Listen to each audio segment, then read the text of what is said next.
Okay, right then. Working Wellbeing podcast. Nuz, finally got you in the pod. Finally got you in the pod. Yes. It's been too long. I've said that to a couple of people today. But amazing to have you here. For those who don't know who you are, do you want to introduce yourself? Yeah, absolutely. So my name is Nuzhad Chagan. So newly promoted to the position of Communication and Engagement Manager. So under my position will be social value, wellbeing, engagement, marketing and communication. So quite a mixed bag there, but also a co-founder of Let's Improve Workplace Wellbeing. Yeah. So where do you work now? You didn't mention the employer. So I work at PFAS. It would help. Got you. So you've not long been in that role, right? No, I worked as a wellbeing and engagement lead and then moved into this communication and engagement manager role. Yeah, got you. So what's your background? I kind of know. Yeah. We spoke before. Yeah. But for the purpose of the recruitment. So the purpose of the recruitment. So my background is a thriving career in marketing and communication with IKEA, and then progressively as I worked a lot with health and well-being, if you like, many of the campaigns were associated to that. I did a lot of work from a strategic perspective of identifying that these were the trends that were going to come around well-being. I moved into the health and well-being lead role for IKEA. And then subsequently came out of that role and then worked for a while as a consultant, but also as a wellbeing lead for various companies before landing my position here at PFAS. That's really interesting because we ask people about their kind of career routes through and the squiggly career routes that people have taken. Don't hear many people moving from marketing and comms to wellbeing leadership. Was that a conscious decision on your part? Or I think what it was is it was a combination of things. First of all, it's interesting because there's some transferable skills there. I think when you think of well-being and you're thinking of strategy, it's about how do you influence people? How do you really get your message across? And I think also in terms of understanding the customer journey, of course, your colleagues are also going on a journey as well. So I think you had bits of that already there. But my passion was always with colleagues, understanding what made them thrive, what made them really come to work, what allowed them to be productive. And when you're managing teams or you contributing to a management team agenda, all of those factors are in your everyday conversations. You know, whether you're sitting in marketing or you HR or you the store manager, you would still at the core of it say, to drive this business, we drive through people. So I think my internal being was always along those lines, and I was getting involved in a lot of community activities. I was always supporting these campaigns, a big advocate for the sleep campaign when we were at IKEA, looking at the impacts of that. That's the ethos that was at IKEA. It was all at the heart of much of what they do is actually well-being and sustainability. So it was a natural way to flow into the health and well-being side of things because you understood what the basis was, and then beyond that you were able to influence the agenda much wider. I got you. So when you were at IKEA, were you UK based? Yes. So it's a UK based Ireland business. Yeah.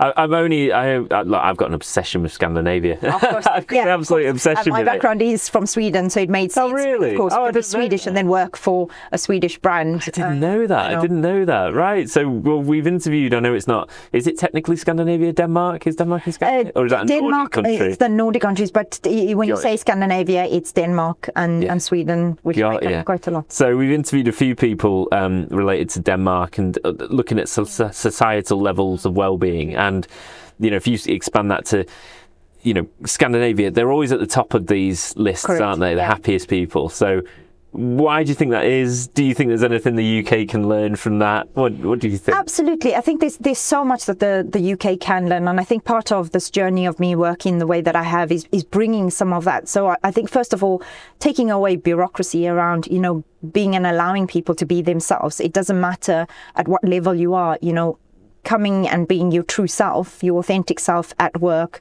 is a big part of what we're trying to work towards at the moment. I think the other thing is that we can take from those Scandinavian countries from a well-being perspective is that balance around being out in nature, being off your phone, the basics, really going back to basics, and that's in nature.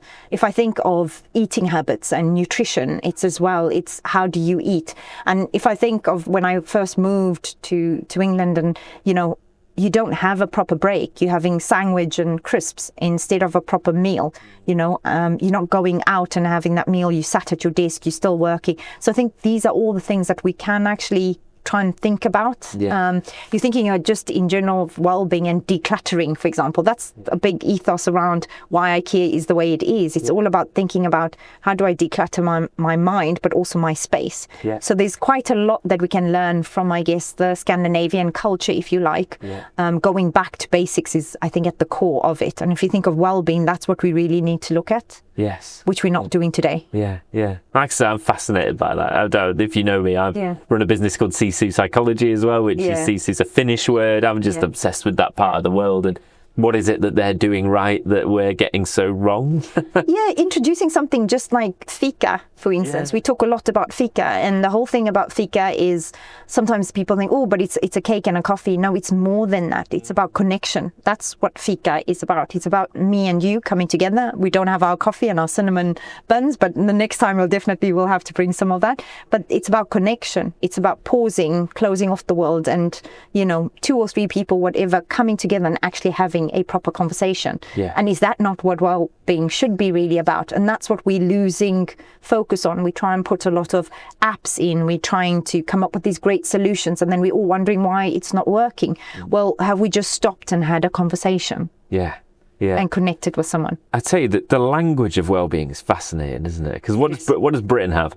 Britain's got keep calm and carry on, which is horrible because it's it's wartime, right? It was keep calm and carry on in wartime, and it worked then. But surely we've moved on from that a little bit, and stiff upper lip, in the sense of just play things down and all the rest of it. And I'm not saying there's parts of the world that have absolutely nailed it and they've got it all completely right, but this language, almost I feel like sometimes certainly in Britain, we don't have the vocabulary to be able to talk about this stuff effectively, which then leads it to being seen as soft and fluffy on the other side, which is why I was interested to ask you about psychosocial risk, because I feel like there's the vocabulary around that, I'll be honest, isn't properly well known by most people, but it's so important, right? So important. Exactly. And I think there is this now where, and you and I know it in the market, where everyone kind of just categorizes it all as psychological safety, and interchange words of psychological safety means psychosocial risk, and they kind of all bundle it together.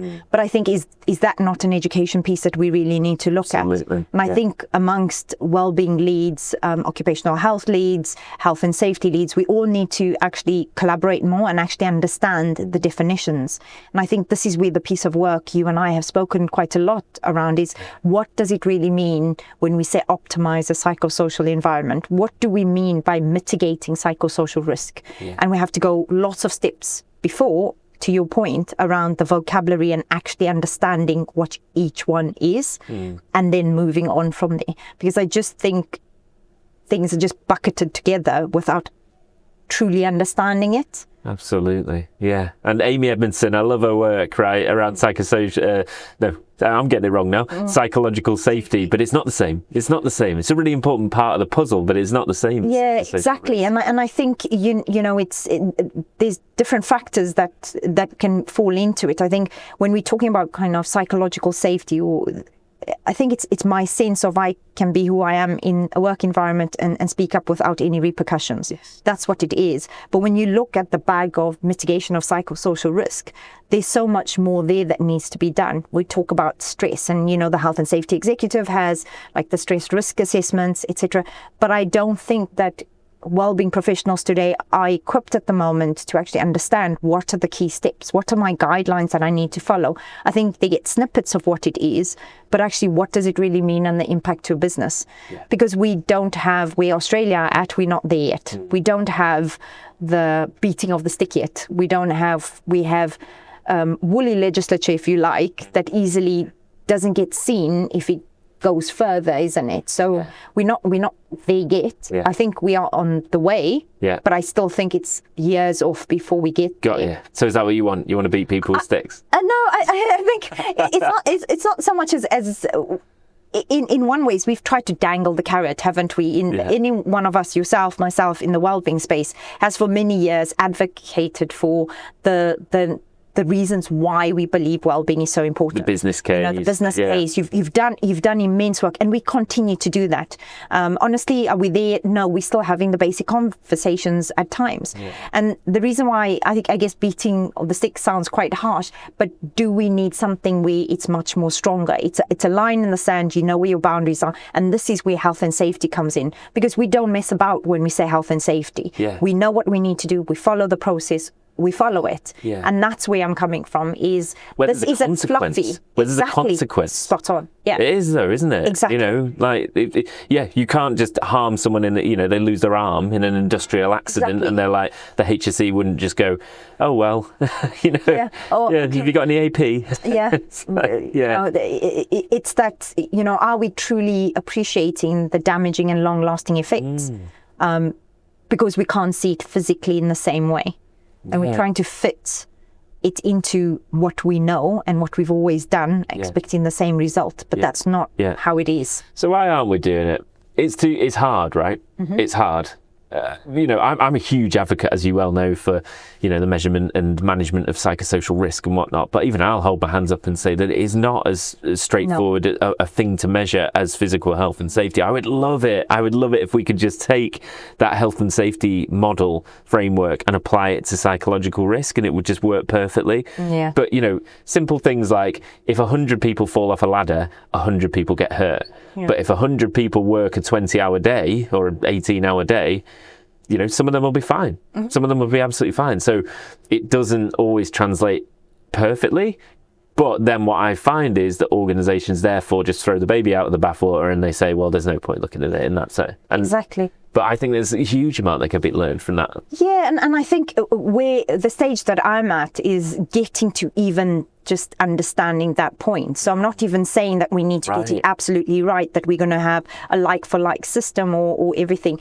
Where I'm at is, do we, as within the wellbeing space and the professionals that we are we all aligned, and do we understand all the terminology? Do we all understand what actually, where are we now is basically where I'm getting at. Yes. And I think there's a disparity. So I'm not even going as far down just yet, because I think that's the ideal, and that's what we want to work towards. Where I'm saying now is, can we get everybody on the same page so that we are all speaking the same language? And I guess it's where mental health was, where financial well-being was, where many of these topics were, is saying that right now, can a health and safety manager in all businesses, or well-being professional in all businesses, speak the same language? And my answer is no. The majority are actually in the camp of, I know about it, but is it not just psychological safety? Yes. So that's the ideal for right now, because you dig where you stand. So it's the wish position is exactly where I'd like to be, where we're imagining and why we have these conversations. But I think for me right now is being unafraid to have the conversations, and even for myself, making sure that the terminology, the conversations we have, are really valid and heard. And I don't think they are just yet. I think it's moved, but I still don't see the alignment as strongly just yet. Yeah, no, me neither. I've mentioned a number of times, probably on other podcast episodes, that I was hoping that ISO 45003 would be this utopia. It would come in, and suddenly September 2022 or whenever it was, 23, suddenly everybody would be speaking the same language because there was a document that explained it. But that's not happened. Happened. I mean, one thing that annoys me is that it's behind a paywall. Have you noticed that? Yes, yeah. Why is that behind a paywall? Yeah, I think this is the thing when you think about it, you've got to pay for it in order to actually even download it and read it. I think I spent most of my time reading it online and just going back and then having had access through someone ridiculous? Else. Yeah, I think it would be a good start if you try to promote an ISO to allow people to actually see how the ISO works. Because you're not giving it all away. No, you still need to. The document is the document. It's not the manager. You're not. It's not the full management system. No. Yeah. And I think even with that is, I think some organisations are still even just trying to do their ISO 45001. I think they're still on that. But you're right. I was very enthused, and I was 100% as soon as it came out, I literally was one of the first, like, right, we're going to do a webinar about it. We're going to speak about it. I bought a domain. I bought ISO45003.com because I was like, this will be the thing. Yeah. I mean, I ran sessions on it. I did a whole analysis piece on it. It was my thing. I loved it. And, I learned so much from Hayley Farrell, who's at Arcadis, because she of course delivered it in her former role. So, in terms of that, you had this enthusiasm, and I thought, even if we don't crack it, can we at least take elements of it? But it's interesting because with anything, if I think of where financial well-being was 5 years ago, when I launched the financial well-being initiative at the time, where I look to where it is now, is it that it has to go through a bit of like some time before it actually settles, and that you and I are probably people that are ahead and continue early to be ahead. adopters, right? Yeah. Exactly. So we see things before they actually get to the point, and our frustration then stems from the fact that we're telling you already, just listen to us, because we are oracles in our work, and we're telling you this is going to be important, which is coming back to the point where the beating of the stick is. I'm saying this is time that's being wasted, and how much time are we wasting? Because that impacts businesses, it impacts societies and communities and economies. And this is where I think you and I are on the same page, is if we can accelerate the learnings, understand where it is, it will better equip us to be able to move businesses in the right direction, because we are still not moving absence and sickness. That's the paradox, isn't it? That's the paradox. We're sat in an event now with lots of these great providers and great talks about all the brilliant things that are happening, but all the stats are moving in the opposite direction. Depression, anxiety are up, workplace stress is up. Yeah, exactly. So that's the paradox. And the root cause. So this is where then the ISO 45003 is giving you the guidelines of what you need to look at. We're trying sometimes with individuals and colleagues or anyone to try and fit them into these boxes, and they don't fit into the boxes. And that's what ISO, one of the things is job design. How do we adapt? And I think if we don't start looking at that, the generation that's coming now is not willing to accept that you will continue to put me into a box. This is not what I want to do. I will go off sick. I will find another job. I will find other options. And then we're sitting wondering, how are we going to manage a workforce? So it still comes back to what you and I are trying to advocate for, is let's look at what's going to work. Let's see what we can influence. And there's some things we're not going to get right, but can we at least get some of it right? And I think it's very difficult. I also appreciate businesses have so much being thrown at them. It's very difficult. It's not easy. Commercial. It's not easy. So again, I'm not asking you to meet us 100% of the way, but I'm wanting at least, can you have a seat at the table and can you listen? And I guess I'm in a really good position that we're having those conversations. I'm saying you may not understand it, but are you willing to open the dialogue around it? Because I can then connect this all the way back to your absence and your sickness, or I can also trace it back why we're having high attrition or why we may not be getting talent. And those are the key things that we have to keep coming back, is speaking the language of what a business is interested in. Yes. Yeah, absolutely. You mentioned generational differences. That's been a bit of a theme actually at this event. I've spotted through the day. Do you buy into this idea of generational differences? I do. I think it is, and even sometimes you've got to also look at yourself in terms of how you approach work, or how you kind of your unconscious bias even associated to just that is that you work in well-being, but you're unwell, but you'll still go to work because it's been ingrained to you. I guess mine comes more from like a cultural thing. I've never delivered a wellbeing session when I'm unwell. Maybe. So I think this is what it is, and it's interesting when I talk about culture, because we've tapped on the, I think it's even Scandinavian people. You have to be really, really sick to stop them from going out. Right. They will say, take what's in nature, get fresh air. Eat good food and stuff. So they will say, but it's, use nature and use what's around you in order to get well. But you wouldn't stop a Swedish farmer from going out into the woods doing his job because I'm sick. Well, no. So I think, there is those cultural differences, but also I definitely think they are generational, where, and I don't like this word resilience, because I think we use a lot of resilience workshops, and then we're going to build your resilience. Well, that's relative, because if I've had trauma, I can't just suddenly be resilient compared to how someone else is resilient. So it's not so much in that, but I definitely see from a generational perspective, is it that we have that kind of discord in workforces, because you will get some that are in a certain generation, they're going, but you've got a cold, you are working from home, so why can't you just continue working? Then you'll get some of us that are like, oh yeah, it's just a cold, but I don't want the downtime because I'll be sitting with my own thoughts, and then I'd rather just be working. So you work, and then there's some like, no, absolutely not. If I'm not well, I'm not working. But we're seeing more and more of that generationally, depending on where they're sitting. Absolutely. So it is, I do think it's something that we need to consider. Yeah, it'll be fascinating. It'll be fascinating to see how that changes over the next few years. Yeah, it will be. Yeah. And how are we supporting and equipping the, generations and different demographics and different sections of society as they move along and they adapt, or they're coming out of the workforce and why in the workforce, etc. I think it's going to be interesting, because if you've got people moving more towards retirement, I mean, we know COVID did this, didn't it, as well? Some people started looking at their pension and thinking, well, can I actually go into early retirement? And you see people asking their questions right now, aren't they? Like 55, 57-year-olds thinking, well, how sooner can I get, rather than waiting until 67, or even I think with some of them 68. I think I'm going to have the retirement age will be 68. So I do think that exists.